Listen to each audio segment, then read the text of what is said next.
So I want to introduce, now that I'm kind of done with my portion here, I want to introduce Martin. You guys probably already know him, Martin Diedrich. He's a coffee icon in the industry to me. He was a mentor. Without him, I would never be where I am today.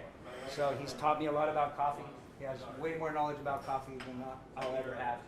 And he's going to kind of share some stuff about coffee and roasting with you. But Martin Diedrich of Kean Coffee. Good morning. Welcome. Thanks. I don't quite know where I should start or end. I want to tell you just a little bit about who I am so that we can segue into the roaster, and you'll discover how that kind of connects. My family's been in the coffee trade for over 160 years. My mom's family, they were coffee, tea, and cocoa merchants in Germany since my great-grandfather's time in the 1850s. You could step up closer if you want. My speaking volume only goes to a certain level. I used to be able to do 11, but not anymore. So anyhow, that all came to an end in World War II. And on my dad's family, they were coffee growers in Central America for most of the last century. My grandmother had a coffee farm in Costa Rica from 1916 to 1945. And then our immediate family, that's my parents and my brothers and I, we went down to Central America in the late 1960s, and my parents got back into coffee farming again, and so I grew up growing coffee, literally, on the farm in Guatemala. It was a small farm, a tiny little farm. It was a very hand-to-mouth existence. So my brothers and I, we all had the dirt of the farm under our fingernails for much of our childhood, so we know dearly what it takes to grow coffee. The farm was in Guatemala, halfway between Antigua and Chimaltenango, maybe more technically Chimaltenango, which is an appellation now that didn't exist back then. It was all sort of considered the Antigua general region. But now we know they're distinctly different coffees. So anyhow, that's what I grew up with. And from 9 years till 14 in those days. And so when there wasn't enough work on our farm, my dad made us go knock on the neighbor's farm gate to see if there's any extra work we could pick up there. Same wages that the locals were making, $1 or $2 a day, and a farmer's work day starts at before the sun comes up over the horizon, when it's light enough to see what you're doing out there, till the end of the day when it's dark enough, or so dark you can no longer see what you're doing. There's no such thing as 15-minute breaks every 3 hours and a half an hour lunch break and all of that. No, it's a farmer's life, and it's hard, and so I know what it takes. And sometimes on those occasions when Dad made us go check with the neighbors if they had any extra work for us, that was often enough to make the difference whether we were going to have food on the table that night or not. So I know what it's like to work hard. What we all do on a hard day is nothing compared to a hard day for a farmer. It's very challenging, very risk-laden, difficult work, and I have the deepest respect for that. And I bring all of that to what I do every day still. Fortunately, I was blessed with that experience, as hard as it was, and it's something my brothers and I all shared. And believe me, as kids, getting into the coffee business, when we thought about our future as adults and grown-ups, that was the last thing that we thought we'd ever be doing. We all had our own ambitions. My youngest brother wanted to be a mountain climber. He's grown up to be a world-class mountain climber. My next younger brother, he always wanted to be an aviator. He had a very successful career in aviation and still builds and restores antique airplanes and flies them and sells them and buys them. And growing up in Guatemala, working and living with the Mayan people, I was enamored with their culture, particularly their ancient civilizations. So since I was 9 years old, I wanted to be an archaeologist and dig up ancient lost cities in the jungles of Central America, and I had a very successful career in that for a lot of years, living the life of an Indiana Jones. Then in 1982, the thugs appropriated our farm in Guatemala. That was, as you may know, if you know anything about Guatemala's more recent history, that was sort of the nadir of their political and social and economic collapse. It was a failed state at the time. The government was carrying out a campaign of genocide against the indigenous Mayan people who I had so much passion for. And so my parents lost their farm, and so the following year, in 1983, my parents were here in Southern California, right here in Orange County, and I thought, you know, they were here going into old age with no net, no Social Security due to them. They didn't really understand the culture here in America, particularly the beach culture in Southern California, didn't speak English that fluently, and they were now going into old age with no net. So I decided I'd put a few years aside and help them out. I felt I had my whole life ahead of me. And so I did. I committed myself to helping my parents out, and this was in 1983, by the following year I opened my first prototype coffee house at a time when people in America didn't know what an espresso was. It wasn't that long ago. You know, people would argue with me that my cappuccino was not actually a real cappuccino, even though my mom, who when she was a little girl, they used to go down to Vienna a lot for the summer, and she learned how to make cappuccinos there, and she taught me how to make cappuccinos.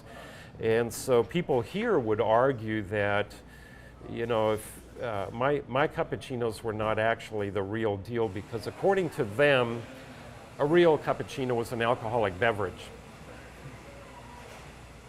And you have to consider that there was no reason they could know any better, because the only time you'd ever seen an espresso machine outside of the Italian communities here in North America was in a bar. And even a bartender didn't so much know how to handle this equipment and what to do with it, and they'd have to put a shot of alcohol in it to encourage anybody to drink it. So that was where we were at in those days in the early 1980s when I started Diedrich Coffee, which then eventually I opened a second and a third and a fourth, and I brought in a private equity investor, and Starbucks was showing up in town, and I was young and ambitious, and I wanted to plant my flag in Orange County and said, this territory is mine, and put the stake in the ground. And so I brought in an investor.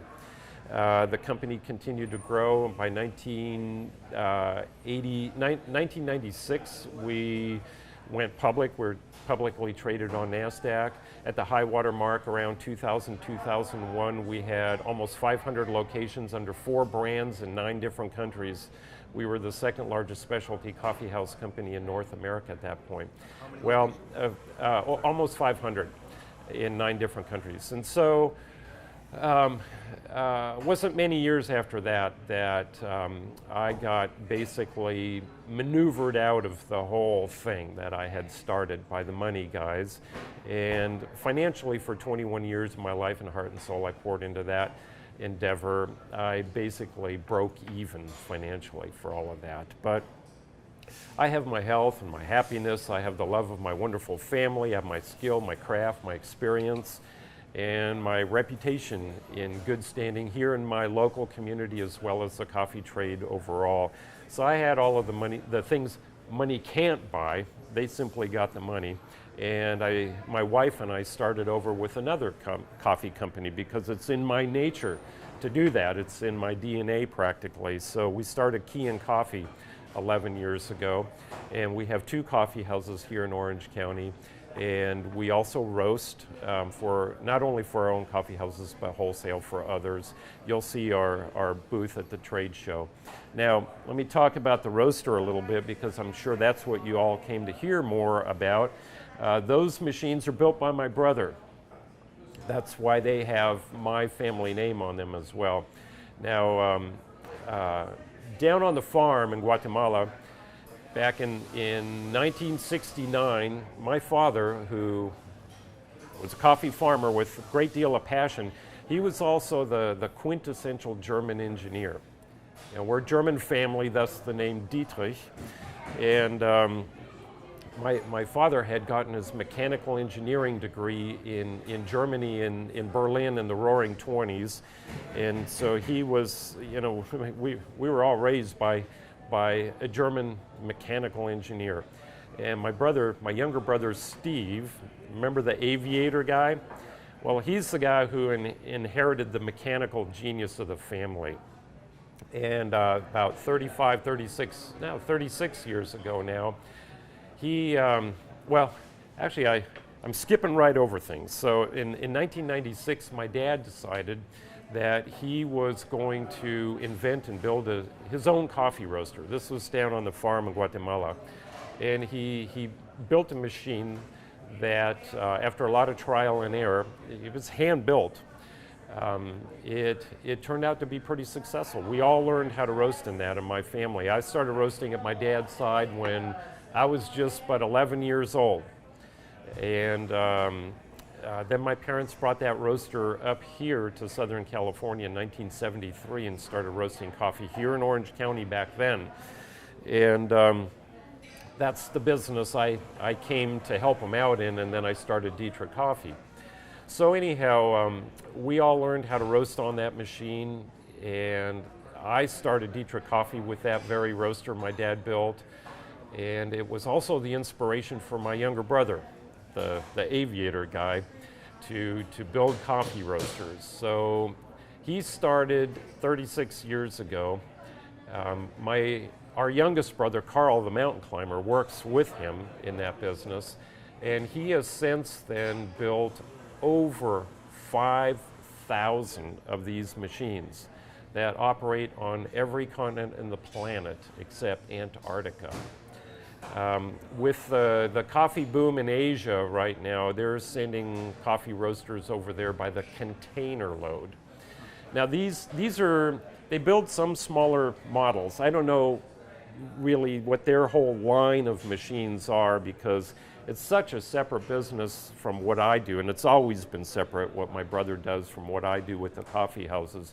You know, we're a close family, but we don't work close. We're kin, but we have completely separate endeavors, because by their own nature they're so different. So you know, he's got a big factory up in Idaho where he builds these machines, and I think he builds one or two smaller models, and then this is a 12 kilo. This has, if you push it, maximum capacity, you can roast about 100 pounds an hour on this machine. Probably ideally more around 80 pounds an hour. We have two of these at Kean Coffee, one in each of our coffee house, where they're shop roasters, kind of like this environment here. And then we have a bigger one, a 24 kilo, for our wholesale endeavors at a separate roastery. Now that can roast about 200 pounds an hour. The biggest machines that my brother builds, they will roast 2,000 pounds an hour. They're big factory operations, so he builds a lot of those too. You know, literally a ton an hour.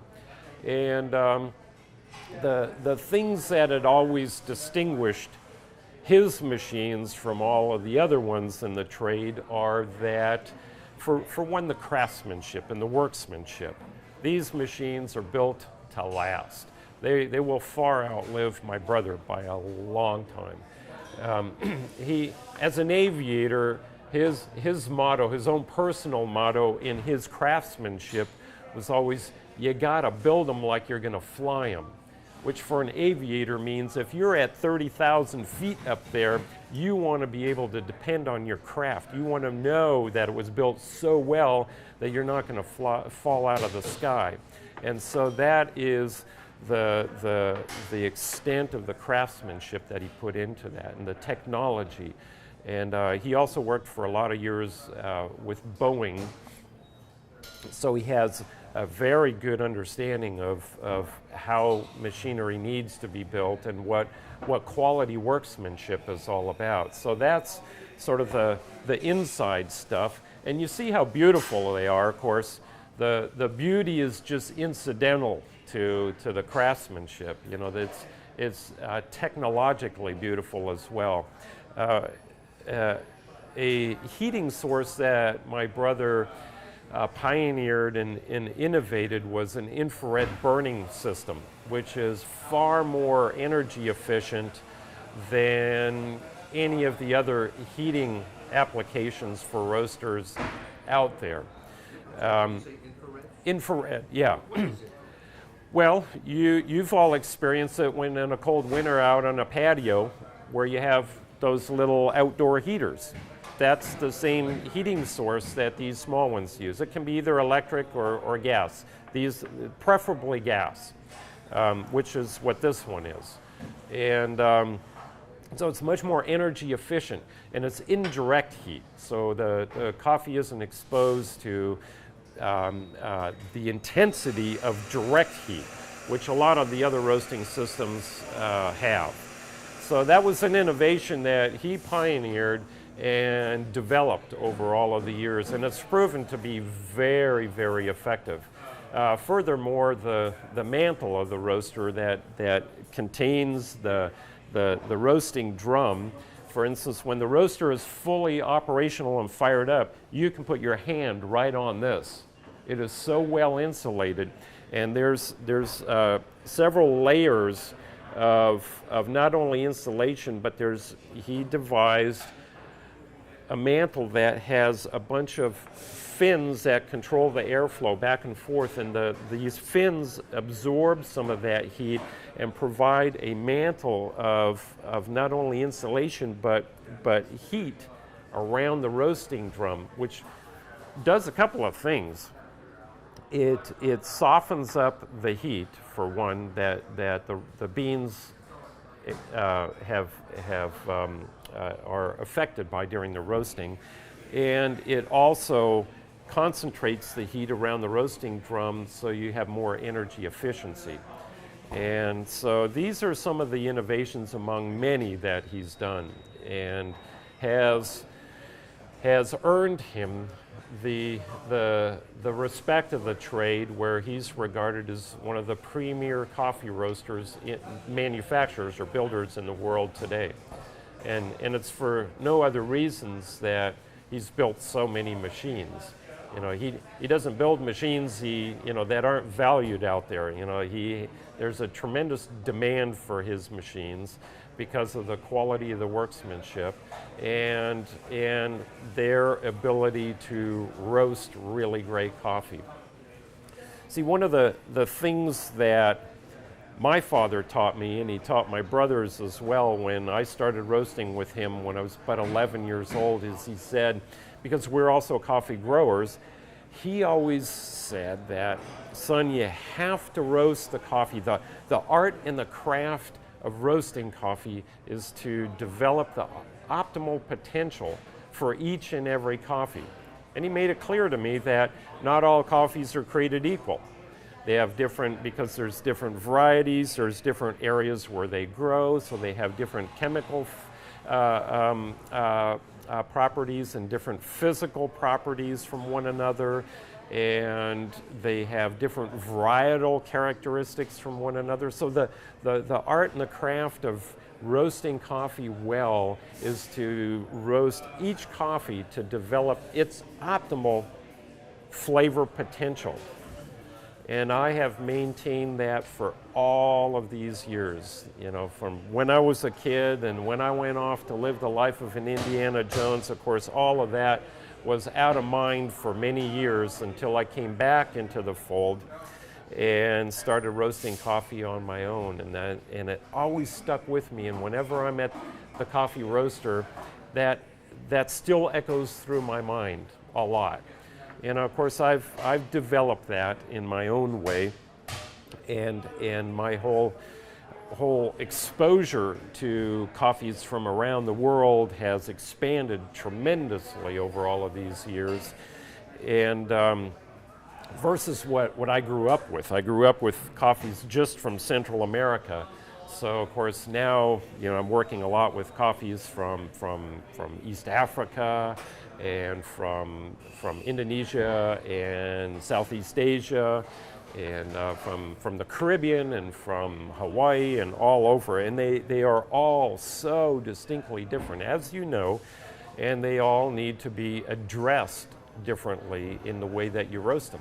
And ultimately, because of the complexity of roasting, there's a lot of different variables that one wants to and needs to control and experiment with. And when you're doing the experimentation, of course, it's all predicated on what's in here in the end, right? And so always let taste be your guide. But when you're working with the roasting and the different coffees that you'd want to be roasting, make sure you're always just changing one variable at a time, and then tasting it again, and then tweaking things as you go. It's very tedious, but that's what those of us who are working with the best and who've been working at it the longest and who have achieved some measure of success, that's what we all do. It's not a simple formula. There's a lot of art, there's a lot of science, there's a lot of experimentation, and certainly there's no shortage of hard work when it comes to this. Success is always predicated, I say, on hard work. So I think I'm wrapping it up here, and we'll open it to questions, and I'll respond. How long is what? The typical experimentation. Experimentation? Oh, how long is the typical experimentation? Well, it just depends on where you're at already. If you have a lot of experience, it's really fairly quick to zero in on where you want to be. If you have absolutely no experience with coffees from different origins and regions and micro-regions, then it takes a lot more time. It's hard to give you a specific number to that, because there's such a wide range. If you have very little experience, then it's going to take a lot more time and a lot more experimentation. If you have a good deal of experience and you're very familiar with certain coffees, for instance, a coffee from in regions that are as close to one another as, say, Huehuetenango, Guatemala, and a coffee from Honduras, they're going to be very different. They have very different physical properties. The Huehuetenango is Guatemala's highest growing region, and because of that, those coffees tend to have the bean to be a lot smaller and very compact and very dense. So because of its physical properties, it's going to behave a certain way while you roast it, which is actually one of the reasons my father was inspired to build a roaster in the first place back in the 1960s, because the roasting styles of the day were to roast a coffee fast and hot, which is good for lowland coffees, because lowland coffees tend to be bigger beans and with less cellular density. So heat can penetrate readily, easily, and roast the coffee more evenly from the outside to the inside. Whereas a real dense hard bean, it takes a lot of time, and you can't apply as hot of a heat to it, because you'll scorch the outside of the bean and the inside's still going to be raw because it's really dense. And that was the kinds of coffees we were growing in Guatemala there in Chimaltenango at that high elevation. Very dense, hard beans, which you can't roast fast. And that's when my dad was inspired to say, why are we putting all of this work into growing these amazing coffees where they're just going to be ruined by the roaster who's roasting them hot and fast? And so he decided to build his own roasting system to experiment with this. And his whole premise was to roast lower temperatures for longer periods of time. And that was regarded as complete heresy. And my brother tells me, he says, there's in some circles that's still heresy today. You know, because what we all tend to do is roast for longer periods of time. In the high-end specialty, you know, there's some people who are still doing the somewhat fast roasted and high heat, but my own preference is somewhere between 9 to 13 minutes, depending on the coffee. So, to circle back, you know, I was telling you about the high-grown, very dense coffees from Huehuetenango over there in Honduras, which is not very far away. The coffees tend to be, it's a lower altitude, and because of very different climatic conditions, it doesn't get as cold and crisp as it does at the high elevation in Huehuetenango in Honduras at their high elevations. And believe me, there's some really fine coffees that grow there. They're hard to find. They're only a very small percentage of the country's entire crop. But those beans, by and large, generally speaking, tend to be a bit bigger and less density in the cellular structure. So you can roast those, and you might want to roast those a little bit hotter and definitely for a shorter duration of time than, say, a very dense bean. So there's all of those things to play with. And then you got, you know, your temperature and your airflows, and if you want to, you know, get into the cropster like I think they have here, you know, you got all kinds of, I think there's a cropster guy around here.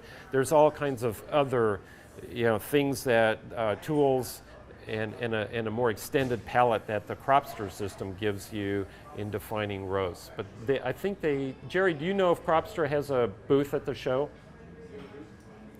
Oh, there's the cropster guy. I've never met him. Okay.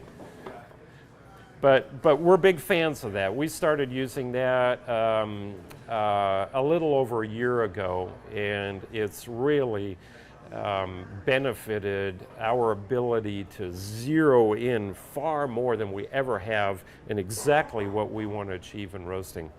I've been talking a lot about roasting, and I don't know how technical I should get. How many of you roast? Just 2 of you. How many of you want to roast? Everybody else, okay, yeah. So, fire away with the questions. Give me a few more. And when you got a new bean or a new batch, new harvest, and you want to test it, right? So you got a test roast. You do a small batch of beans, and is there a difference in that, in how you roast a small batch versus a larger quantity? Yes and no. Of course, depending on how small it is, and we do. Up to now, we've been doing all of our sample roasting in a 12 kilo. Now, people, most in the trade are in total disbelief. How can you do sample roasting? You know what a sample is, right? It's barely a handful of green coffee in this big drum. Well, we have always done it by time and color, because a small quantity like that is too small to measure in such a big volume. But you have your window in here, and you can see the beans, and you know how long your roast usually should take, and you know when you're timing your roast, at what specific time intervals the coffee should have any given color. And then you can also hear the crack. Now that's a real small volume of coffee, but we've always been doing it in our 12 kilo. We now have a real sample roaster that we're just adapting. And so you can roast really small volumes, and you're still, our idea is still to roast the same time, and it's hard to adjust the temperature. What we usually do is you warm the roaster up and bring it up to the usual temperature, and then just cut the gas for the first half of the roast on a very, very small batch, like when we're sample roasting. But then bigger batches where you're roasting, say, 2 to 5 pounds, it's a little different than when you're roasting 20 pounds, and different because of the amount of heat that you need, the amount of energy input that the roasting system needs. Yeah. And yeah, we do a lot of tasting, and we're tasting all the time. And of course, when in our coffee houses, we're drinking our own output all day long, all of us. There's 4 people, 5 including me, on our roasting team at Kean Coffee. Jerry's right over there. Jerry's been working with me for over 20 years. I don't even know how much more than 20, but then we'd be giving something away that we probably don't want to even admit ourselves. But he's been with me since the early Diedrich coffee days. So, and he's actually a trainer for the Roasters Guild of North America. So he travels all over doing trainings and stuff too. And he farms out sometimes, you know, if anybody wants to hit him up for that. Anyways, did I answer all of that? Yeah. Oh, and so we cup our own output all the time, and we see over time, you know, your green coffee changes physically. You know, the water activity in the bean changes, all kinds of things changes, and of course it gradually deteriorates. And what we do at Kean Coffee, and I know Steve does that here too, you only buy coffee that's in the peak of its season. And some coffees are going to last longer than others. Say a Peru, for example, because very soft bean. I only buy what I'm going to use in 3 months, maybe 4. Coffee like a Weiwei Tenango, if you got a really good one, it can last you 9, 10, 11 months. And still, yeah, particularly if it's in Grain Pro. Grain Pro's helped us a lot. Yeah. So that's done a miraculous job in prolonging the shelf life, but you still want to only really have coffee when it's in the prime of its season. So freshness is a different matter than just having fresh roasted coffee, but it's also having coffee that is in the peak of its season, because coffee is like any other produce or organic matter. It gradually deteriorates and decomposes. More questions? You were born here? I was born in Canada, actually. Yeah. Then when you were like 9 years old or so? Yeah, we moved down to Guatemala, and yeah, I've lived in a lot of different places. Yeah, by the time I was 14, my brothers and I were all speaking 3 languages fluently and learning our 4th. And unlike, you know, my own son, he's 18, and I just think, yeah. Well, see, we're German, so German is my first language, and English is my second, and Spanish is my third, and then I dabble in Mayan a little bit. Yeah. So blending of beans, always done after roasting. Pardon me? You're never going to blend beans while they're green. Oh, there are some people who blend pre-roast, which is okay. I don't object to that, but you would, well, it's still all about taste. My whole thing is I really dig, and this came from how I grew up with my dad, single origin. You know, because I like the expression, just like in fine wine and fine coffee, I like the expression of each coffee's unique character and personality. What I always do in my own coffee buying philosophy is I buy coffees that score only 86 and above by the SCA Cup of Excellence standard. You know, I've been Ted, who is one of our roasters, and we've been judges at Cup of Excellence competitions all over the world. In fact, I started with George Howell on the very first one in Brazil back in 1999. I was a judge on that coffee, and I worked very closely with George Howell, a good friend of mine who started Cup of Excellence. And I've been cupping in that method ever since. And like I said, Ted, one of our other roasters, he's a very experienced long-term judge. So we buy coffees only 86 and above by that measure. But there's a lot of times when we have coffees that score a perfect 86 and sometimes even an 87 technically in every category of flavor, acidity, body, complexity, balance, aftertaste, all of those, but they have no personality. To me, coffee has to be exciting and interesting. It has to have charisma and personality in the cup, and if it doesn't, it's uninteresting to me, no matter how well it's scored. So, of course, most all of that is inherent in the original bean. Some of that is the responsibility of the roaster to bring out the optimal potential of that bean, right? But consider that the coffee fruit is nature's ultimate perfection.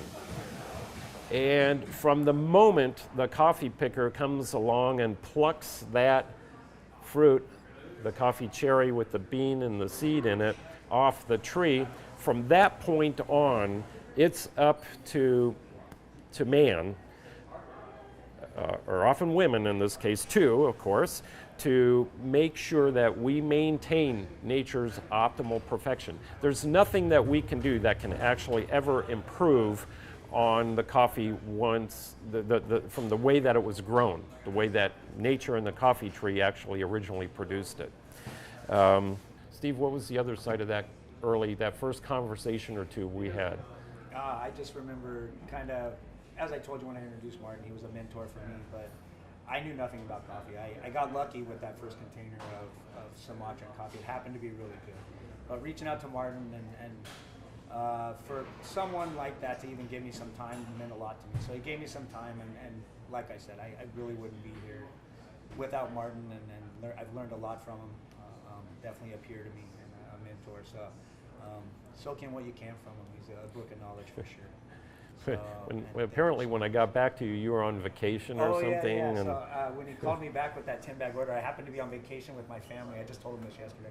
And I remember hanging up the phone going, oh my gosh, I just got a 10-bag order from Martin Diedrich. So it was a big deal for me at the time. So thank you so much, Martin. And I told Steve, I gave him a couple of other people that I have high regard for, roasters in the trade and in the community in Southern California, and I suggested those to Steve.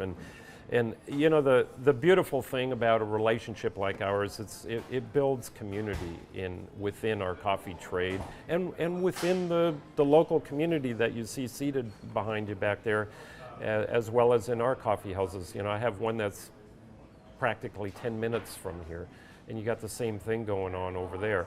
And we're community, and those are the things that I really treasure a lot in what it is that we do, is the human element in all of this, from everything from the farmer to the whole chain of custody to the importer like Steve is, to our roasting team, and then the end user, our guests in our coffee houses. It's a wonderful thing, and if you hit it just right and you're mindful to that whole chain of custody, like I always tell our coffee house staff, our baristas, that in a way it's like that Olympic relay race. The farmer runs the first leg of that race, and then the miller the second, and then the exporter the next, and the importer the next, and the roaster the next.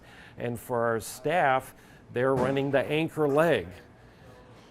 They're the ones who bring it over the finish line. And for all of the other pieces and all of the other players in that race, the runners, they had to run really hard and run really fast. And the barista is simply making the coffee and handing it over the finish line. And if they stumble handing the coffee over the finish line, you all know that a good bag of beans is great, but there's still 1,001 ways to screw that up. So if you screw that up, handing it over the finish line, everybody in the race loses. The entire team loses. So that's a real important aspect too. That's why you want to join up with the Barista Guild and get a handle on all of that. But thanks, you guys. It's been wonderful spending some time with you. I'll be at our booth. Steve's going to be at his booth, and we'll see you all some more.